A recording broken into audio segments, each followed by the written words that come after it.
Bonjour Serena, Bonjour, heureux de vous avoir parmi nous au Salon de Nancy. merci beaucoup. Je voudrais savoir un petit peu quel est votre dernier œuvre ou travail, puisque là c'est vraiment un travail documentaire. Oui, mon dernier ouvrage, ça a été de recueillir le témoignage de 10 femmes qui sont atteintes de traumatisme en lien avec leur passé et qui, malgré cela, vont de l'avant.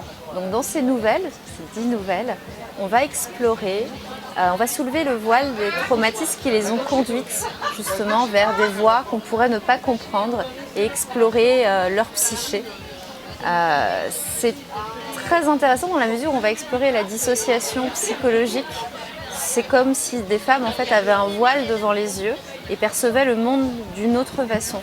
Et malgré cela, elles avancent avec beaucoup de résilience et beaucoup de féminité, parce qu'avant tout, ce sont des femmes. Donc là ça a été un échange entre ces différentes personnes. C'est encore plus profond que ça, parce que ces différentes personnes, en réalité, sont au fond de moi, parce que j'ai développé un trouble dissociatif de l'identité en raison de traumatismes vécus pendant l'enfance. Donc là, vous avez tout le secret de mon travail.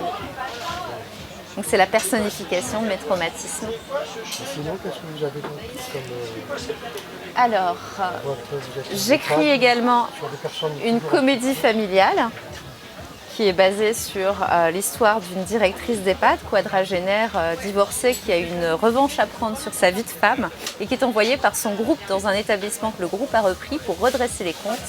Et quand elle arrive, elle se retrouve à Auxonne, au fin fond de la Côte d'Or, où des gens sont résistants à tout changement par la nature et pas décidés à manger 3 biscottes par jour.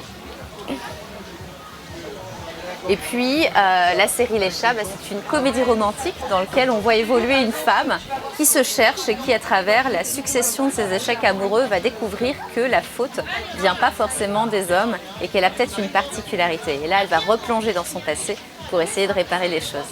Oui, vous recherchez le comportement assez un petit peu associatif. Ce qui m'intéresse, en fait, c'est la différence. Et c'est de montrer que, quelle que soit la différence, la connaissance de soi permet de résoudre toutes les situations. Je vous remercie. Avec plaisir.